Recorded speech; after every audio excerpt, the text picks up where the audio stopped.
Mais j'ai commencé par, découvrir, cette affaire, cette sombre affaire, quand je l'ai couverte pour, le journal Le Monde pour lequel je travaille, qui m'a envoyée en Malaisie.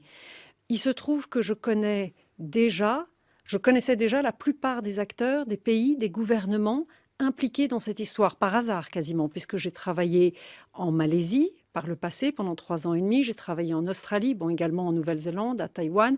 Je suis aujourd'hui basée à Hong Kong. Donc j'ai 25 ans de connaissances dans la région. Et de ce point de vue-là, je me suis considérée mieux placée que beaucoup d'autres journalistes pour approfondir cette histoire qui, de toute évidence, avait besoin d'être creusée parce qu'elle n'était pas satisfaisante telle qu'on nous la racontait. Alors, ce qui s'est passé, c'est qu'il a fallu quelques jours, quasiment une semaine, pour qu'on raconte une histoire sur cette disparition. Et la version officielle, effectivement, c'est finalement, il a quand même fallu 7 jours pour la mettre au point, et ce que je démontre, c'est justement la fabrication de cette histoire, c'est que l'avion aurait tourné à gauche, disons, qui serait reparti au-dessus de la Malaisie, qui serait monté dans le détroit de Malacca, et qu'ensuite, pour une raison totalement inconnue, il serait parti dans l'océan Indien. Ça, c'est ce qu'on nous dit, et que le vol aurait fini dans l'océan Indien. Je la conteste parce que je l'ai simplement démontée et j'ai cherché des preuves des trois principales parties de cette version, à savoir, un, qu'il y a eu un acte délibéré, c'est l'expression du Premier ministre malaisien le 15 mars, acte délibéré d'éteindre les moyens de communication. Or, je découvre qu'il n'y a aucune preuve de cet acte délibéré. Pour ce qui est du fait que que l'avion ait survolé la Malaisie en sens inverse, il n'y a de nouveau aucune preuve de ce survol. Il y a de vagues repères radars, mais même la justice française qui a demandé à voir les images radars de la Malaisie ne les a pas obtenues. Et je sais que les Australiens ne les ont pas obtenues non plus, ce qui pourrait tout simplement dire qu'elles n'existent pas. Donc je pense qu'il n'y a aucune preuve que le vol MH310 a survolé la Malaisie en retour. Quant au fait que il est fini dans l'océan Indien, c'est purement et simplement basé sur une théorie de la société anglaise de communication par satellite Inmarsat. Et là aussi, c'est extrêmement ténu. Et les données radar n'ont pas été partagées avec le public. Donc tout ça fait qu'on a une version officielle qui ne repose sur rien. On a l'impression, le grand public a l'impression qu'il y a eu une vague de débris dans l'océan Indien, justement, ce qui, quand on voit l'océan de très très très très loin, semble accréditer le fait que l'avion se serait effectivement écrasé à l'est de l'océan Indien, bien qu'on retrouve tous ces débris à l'ouest. Il se trouve que dans la zone dans laquelle on retrouve beaucoup de débris, il y a eu un grand nombre de crashs aériens au cours des 20-30 dernières années, y compris des Boeing, et y compris un Boeing 767 qui est très semblable en pièces à un Boeing 777. De tous les morceaux dont on a entendu parler, il n'y en a que 2, dont le flaperon de la Réunion et une pièce qui s'appelle un flap en Tanzanie, qui sont numérotés.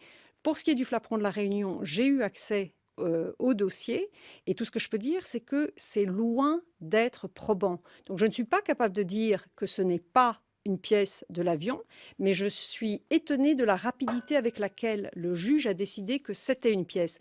Quant à l'autre seule pièce véritablement numérotée, le flap de Tanzanie, on n'a pas eu, personne n'a vu les documents qui montraient que ce flap fabriqué par Alienia, le fabricant italien, en 2001, donc les dates peuvent correspondre à la fourniture pour ce Boeing-là, on n'a pas vu les documents. Donc ce que je dis, c'est que possible, mais extrêmement ténu. J'ai peu de certitudes, mais j'ai un ensemble d'indices qui commencent à être extrêmement épais. C'est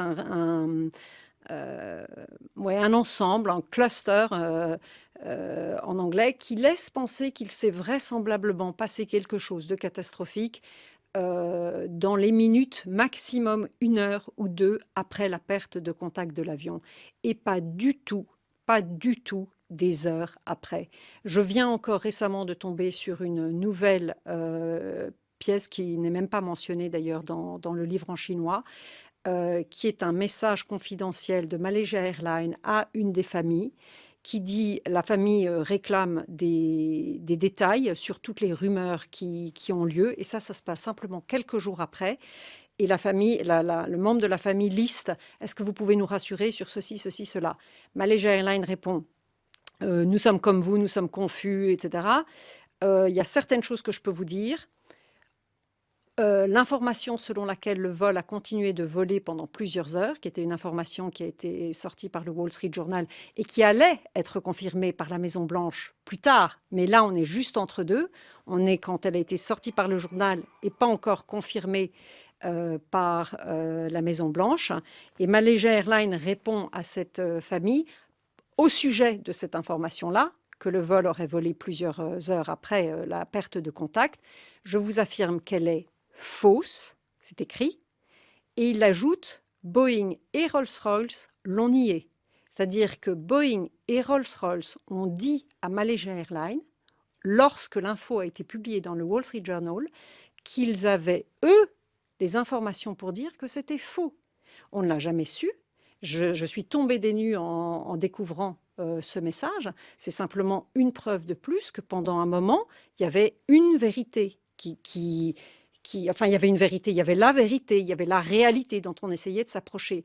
Et du jour au lendemain, quasiment, enfin ça s'est passé en 2-3 jours, à vrai dire, la nouvelle histoire s'est mise en place. J'ai toujours les familles en tête et je pense sincèrement que si cet avion avait disparu sans passagers et que ce n'était qu'une perte sèche de cargo, quelle que soit la valeur de ce que cet avion transportait, on l'aurait tous oublié. Mais le fait qu'il y ait 239 hommes, femmes, enfants à bord de cet avion, c'est ce qui rend ce mystère inacceptable. Et c'est ce qui, évidemment, me motive pour faire sortir la vérité. Comme je dis depuis le début, cette histoire n'est pas incroyable, elle n'est pas croyable. Ce qui est important aujourd'hui, c'est que des gens aient le courage de parler. Il y a deux possibilités. Peut-être qu'un jour, Donald Trump, par exemple, au détour d'une phrase ou d'un tweet, va faire exploser la vérité sur cette affaire. C'est absolument pas impossible. Et donc, j'encourage les gens qui savent un petit peu à avoir le courage de parler pour que cette affaire sorte une bonne fois pour toutes et que certains États qui se permettent de mentir de manière éhontée à l'opinion publique n'osent plus le faire.